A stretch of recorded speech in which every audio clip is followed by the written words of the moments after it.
सर्वाधार सतगुरु महाराज की चरणों में कोटि नमन। मंचासीन गुरुजन, सत्संग प्रेमी माताओं बहनों,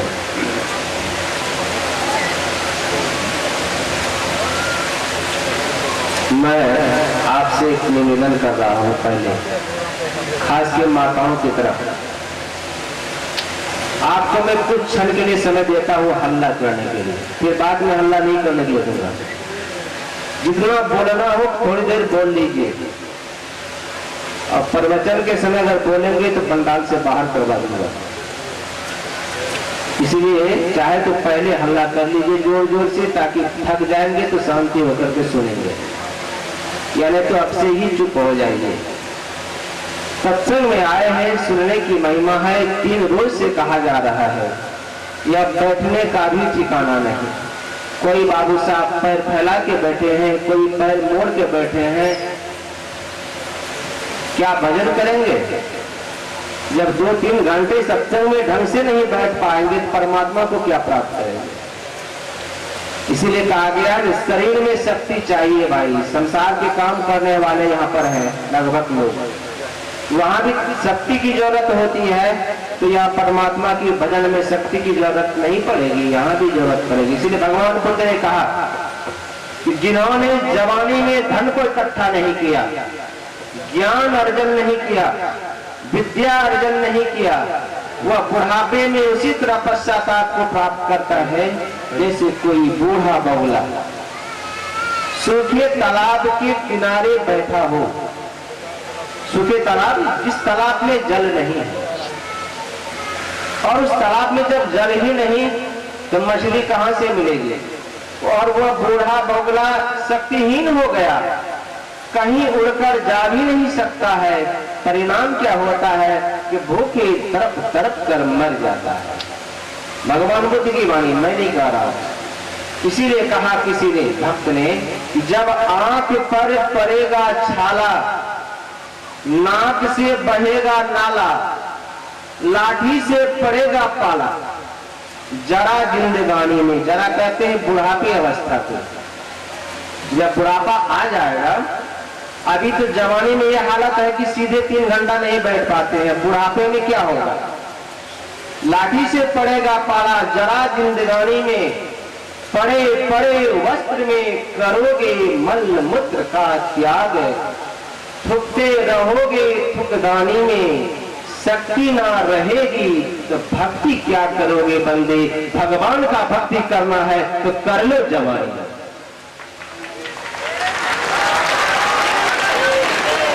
इसीलिए पूज्य बाबा की वाणी में है, जब तक तन सबल है, कुछ पास साई स्वामी जी महाराज ने लिखा है भाजनावली में कि जब तक तन सबल है, दुर्बल नहीं का, सबल है, बुद्धि देती साथ, बुद्धि भी सही होनी चाहिए, पागल आदमी भक्ति नहीं कर सकता, तब तक ही गुरु भक्ति का अवसर जानो हाथ, तब तक ही आप परमात्मा की भक्ति कर सकते हैं। शरीर में शक्ति चाहिए, बुद्धि भी सही चाहिए, और तब तक आप 2-3 घंटे अगर एक आसन से बैठ जाए तो परमात्मा का भजन क्यों नहीं होगा?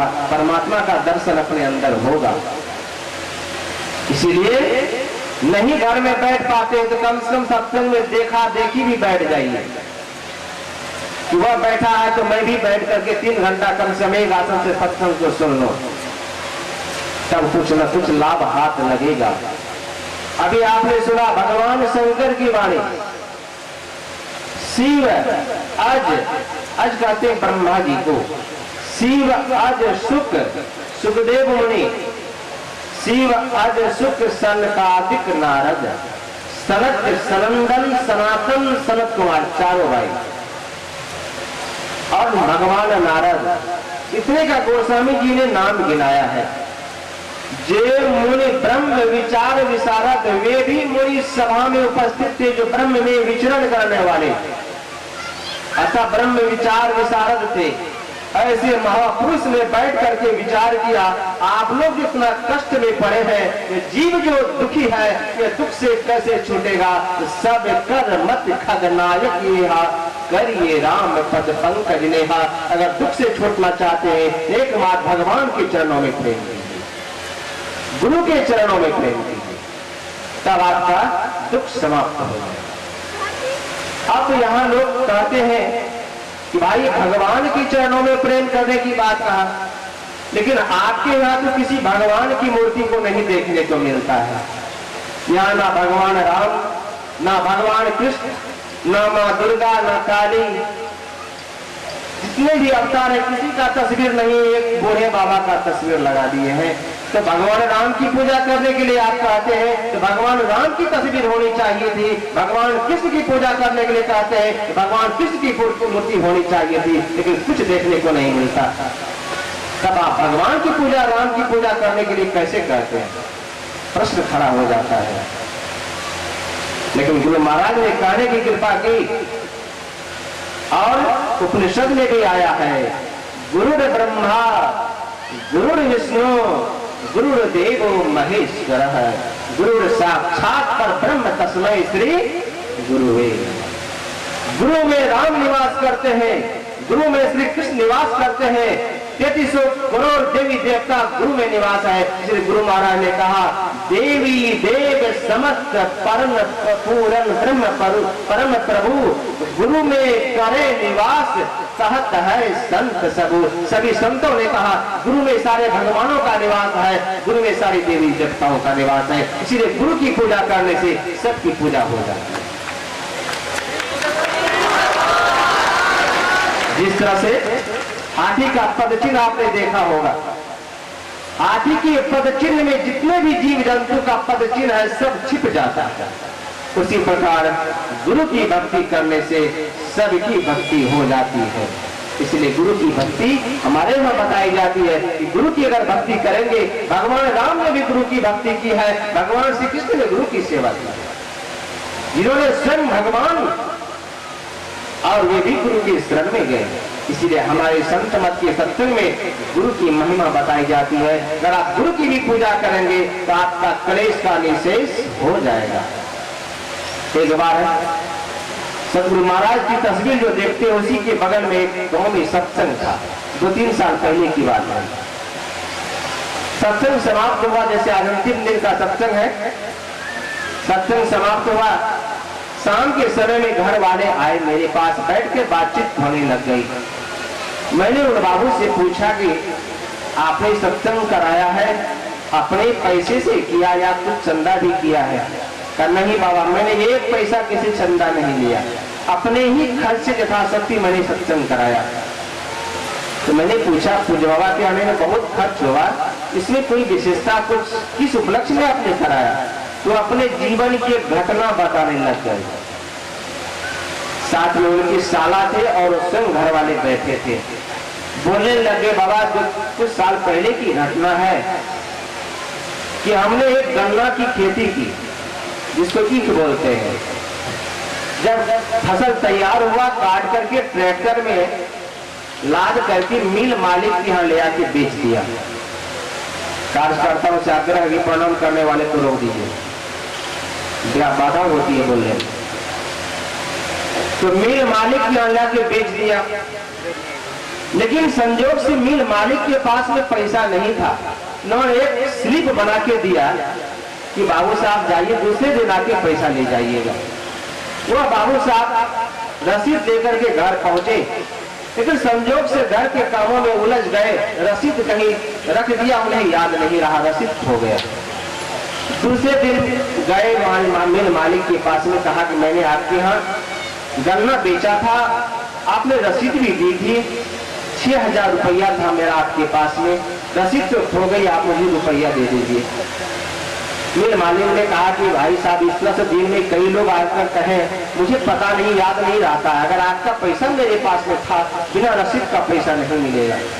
मेरे मालिक ने पैसा देने से इनकार कर गया। और बेचारी को बचपन से ही हार्ट की बीमारी थी, तो हार्ट की पैसा जो नहीं दिया मिल मालिक, उनको पैसा का बिच्छों में दिमाग चक्कर आ गया, घबरा गया और बेहोश हो गए। घर लाया गया, डॉक्टरों के यहाँ दिखाया गया, दवाई देते गए, लेकिन दवाई देने के बावजूद भी उसकी बीमारी बढ़ती ही चली गई। अंत में डॉक्टर के यहाँ लाए पटना, हार्ट हॉस्पिटल में जांच कराया गया, बहुत लंबी चौड़ी खर्च बता दिया गया। इलाज कराने में सक्षम नहीं हुए, लौट करके चले गए घर। अब वहां पर दवाई दे रहे थे तो दवाई का कोई असर नहीं हो रहा था, जड़ी बूटी लोग वैद्य हकीम को ला करके करने लगे, लेकिन वह भी कोई काम नहीं किया। अंत में सोचने लगे कि अब स्थिति इतनी बदतर हो गई कि उस आदमी पागल की स्थिति हो गई, वस्त्र फेंक करके नग्न होकर तो घूमने लग गए। अब घर वाले चिंतित हो गए, क्या करें। अंत में उसके साला जो बगल में थे, उन्होंने कहा कि देखो, संसार से तो अब हार ही गए, अब एक बार गुरु महाराज ही सहारा है, अब गुरु के भरोसे छोड़ दो। वो आदमी अपने जीजाजी को लेकर घर चले गए। घर में अपने बैठक, एक छोटा सा घर था, उसमें गुरु महाराज की तस्वीर लगा दिए और प्रतिदिन अपने जीजाजी को बिठा करके सुबह शाम स्तुति विनती करते और गुरु महाराज से प्रार्थना करते, हे गुरुदेव, मैंने सारे दुनिया से थक करके आ गया, ये ठीक नहीं हो रहा है, अब आपके शरण में हूँ, आप इन्हें ठीक कर दीजिए। प्रतिदिन उनको वही स्तुति विनती बिठा करके सुनाते और गुरु महाराज के प्रवचनों का पाठ करके सुनाते। ये कर्म लगभग 28-29 दिनों तक बैठ के करते रह गए और 30वां दिन जब होता है, वह बाबू साहब अपने सारे से कहते हैं कि हे विष्णुदेव बाबू, आप मुझे अपने घर में लाकर क्यों रखे हैं, आप मुझे अपना घर पहुंचा दीजिए। गुरु महाराज की कृपा हो गई, 30वां दिन वह प्रवचन, अमृतमय वचन सुनते सुनते अपने आप ठीक हो गए। इसीलिए कहा है, माता जनकेवती के गोदी में खेला ऐसा लाल, जिनकी अमृत वाणी सुनकर दुनिया हुई निहाल, जिनकी अमृत वाणी सुनकर दुनिया हुई निहाल। इसीलिए भक्ति करनी है तो गुरु की चरणों में अपने को समर्पित कर दीजिए। भक्तों ने कहा, अगर नौकरी भी करनी है तो गुरु की दरबारी करो, गुरु की नौकरी करो। इसलिए भक्त ने गाया, मेरे सतगुरु तेरी नौकरी सबसे बढ़िया है, सबसे मेरे सतगुरु तेरी नौकरी, मेरे सतगुरु तेरी नौकरी सबसे बढ़िया है, सबसे खरी, तेरे दरबार की हाजिरी, ओ तेरे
गुल खिला, तब कहीं जाकर ये कर मिला,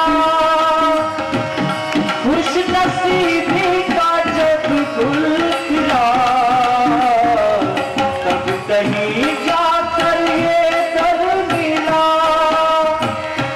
अब तो हो गई रहमत तेरी, अब तो हो गई रहमत तेरी, सबसे बढ़िया है सबसे बड़ी। ओ मेरे सतगुरु तेरी नौकरी, सबसे बढ़िया है सबसे बड़ी, सबसे बढ़िया है सबसे बड़ी। ये पंजाब आपने कल सुना, गुरुओं की धरती है। 10 गुरु यहाँ पर अवतार लिए। पहला गुरु नानक देव जी महाराज, दूसरा गुरु अंगद देव जी महाराज। अंगद देव जी की लड़की की शादी अमरदास जी की भतीजे के साथ हुआ। जब वो ससुराल गई तो भजन गाने लग गई। तो अमरदास जी एक रोज सुनते हैं, कहते बेटी तुम बड़ी सुंदर भजन गाती हो, कहां से सीखा है तुमने? क्या हमारे पिताजी बहुत बड़े सत्संग भजन करते रहते हैं, मैं अपने पिताजी से ही सीखा हूँ। कहकर तुम्हारी पिताजी सत्संग भजन भी करते हैं? कहा अच्छी का इस बार मैं जाता हूँ जब हिंगला देवी का दर्शन करने के लिए, तो मैं इस बार जाऊंगा तुम्हारे पिताजी का। और जब अमरदास जी महाराज गए, रात को सोए, देखते क्या है कि दरबार में एक सुंदर नारी झाड़ू लगा रही है। देख करके चकित हो गई, दिव्य नारी, ये तो धरती की नारी नहीं है। पूछते हैं कि आप कौन है? न झाड़ू लगा रही इतनी सुंदर नारी। कहा कि मैं वही हूँ जिसका दर्शन करने के लिए आप जा रहे हैं। कहा क्या आप हिंगला देवी हैं? कहा मैं हिंगला देवी हूँ। कहा तू यहाँ झाड़ू लगा रही है? तब मैं झाड़ू लगाती हूँ तो क्या, या तो सरस्वती और लक्ष्मी आके संतों के दरबार में झाड़ू लगाती है। प्रातः काल जब हुआ, अंगद देव जी महाराज सत्संग करने के लिए बैठे, तो अमरदास जी महाराज सामने आकर हाथ जोड़कर खड़े हो गए। अंगद देव जी महाराज कहते समझी साहब यहाँ क्यों खड़े हैं, बगल में आके बैठिए। आप समझी नहीं, अब बंदा जब नहीं जानता था तब समझी, अब तो मैं आपका बंदा हूँ, दास हूँ। और उन्होंने शिष्यत्व धारण किया और जब तक गुरु की सेवा में रहा तब तक उन्होंने बैठा नहीं, खड़े खड़े उन्होंने सेवा की। और तीसरे गद्दी पर अमरदास जी महाराज बैठे। इसीलिए कहा जब से तेरा गुलाम हो गया, जब से तेरा गुलाम हो गया, जग में मेरा भी नाम हो गया।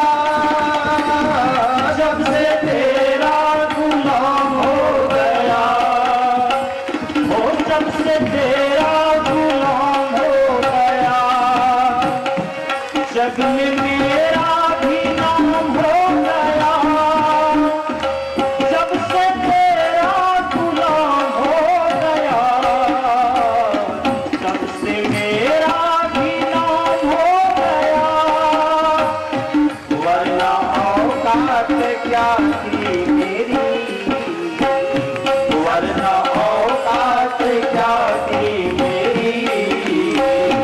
सबसे बढ़िया है सबसे मेरे सतगुरु तेरी नौकरी, मेरे सतगुरु तेरी नौकरी। सबसे बढ़िया है सबसे बड़ी, सबसे बढ़िया है सबसे बड़ी। मेरे दर का भला कौन पता देता है? उस परमात्मा के दरवाजे का रास्ता किसी से पूछे कोई बताने वाला नहीं। तेरे बर का दला पर कौन पता देता है? जिससे पूछो कहीं और पता बता देता है। जिसे उसे दर का पता मिल गया, हकीकत उसे खुदा मिल गया। इसीलिए कहा जो बात दवा से हो ना सकी, जो बात दवा से हो ना सकी, वो बात दुआ से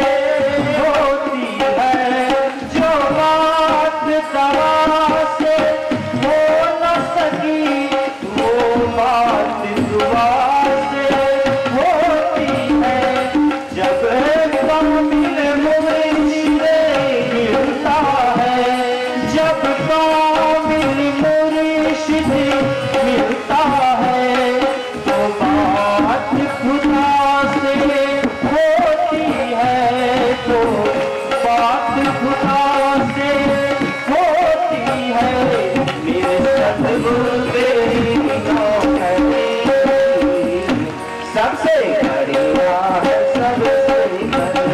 ओ तेरे दरबार की हाज़री, तेरे दरबार की हाज़री सबसे बढ़िया है, सबसे बड़ी। ओ मेरे सतगुरु तेरी नौकरी सबसे बढ़िया है, सबसे बड़ी, सबसे बढ़िया है, सबसे बड़ी। इसीलिए कहा गोस्वामी जी ने, बिनु गुरु भवनिधि करे न कोई, जाओ विरंची शंकर सम हुई।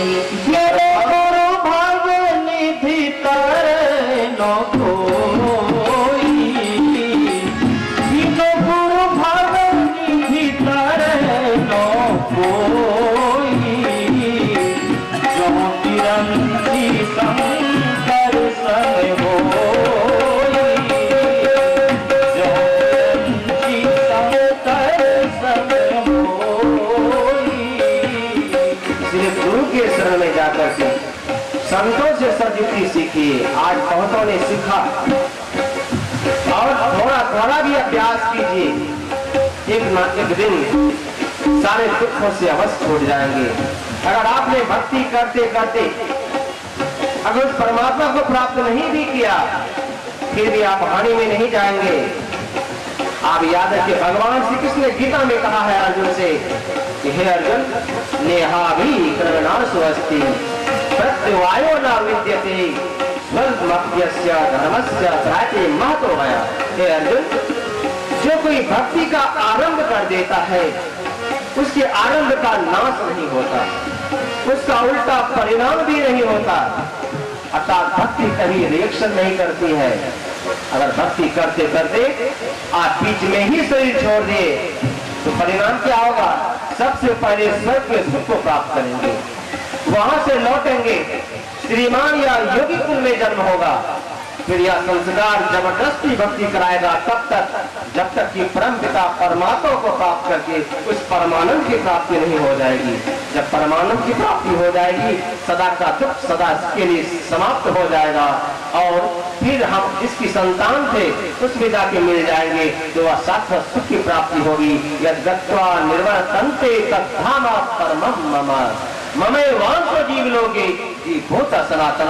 हम आप उसकी संतान है, उनकी भक्ति करके उनमें जाके मिल जाइए, सदा के दुखों से छूट जाएंगे। संसार में कोई दूसरी उपाय नहीं है दूसरा जो आप दुखों से छूट सकते हैं, एकमात्र राम के चरणों में करिए। राम पद पंकज नेहा, राम के चरणों में प्रेम करें, राम की भक्ति करें, आप सारे दुखों से छूट जाएंगे। बोलिए श्री सद्गुरु महाराज।